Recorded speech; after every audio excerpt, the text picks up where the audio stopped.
saying Yoga Nidra is a different transmission vocally than Yoga Nidra. Nidra in Sanskrit, ni is different than ni.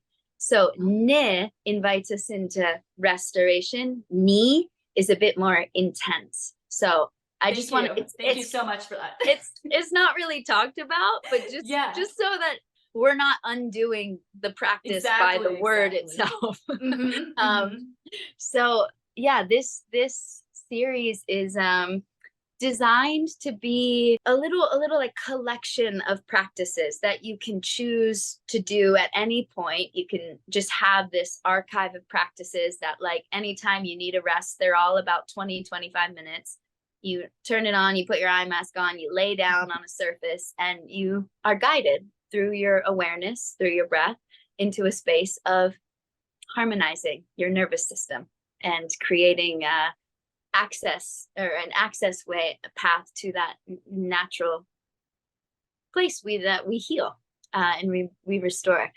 You can also choose to do each of the practices in a row, because they go from kind of like shorter, most immediate, accessible. Maybe you don't have a lot of time, or you're like, I don't know what this Nidra thing is. I'm just gonna, like, I just want to ground my body. Great, there's a practice for that.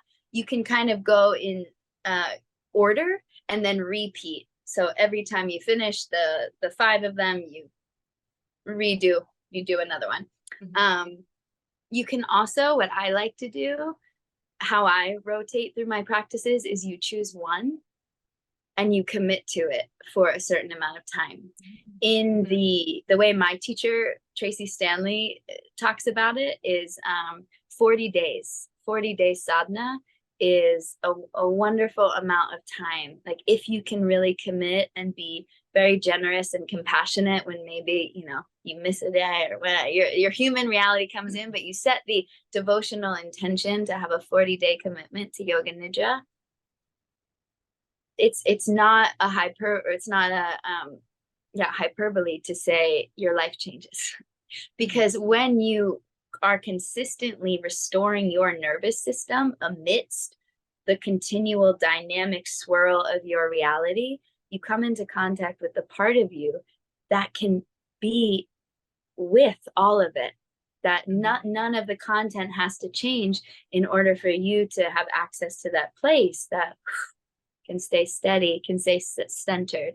Plus, when we rest, we get the benefit of being rested in the world, which, I don't know about you, I'm a very different person if I'm rested than when I'm absolutely, for me too, depleted. I mean, it's just like, when I'm depleted, the frames that I'm looking at the world through, the lenses of my perception are so cloudy and out of focus, and it's really shifts everything. So I'm so excited that, like, this series is available, and I really tried to make the practices accessible and sweet and nourishing. And Yoga Nidra is a practice of effortlessness. It's effort. They call it effortless effort because it's effort to get yourself there. It's effort to lay down. It's effort to press play.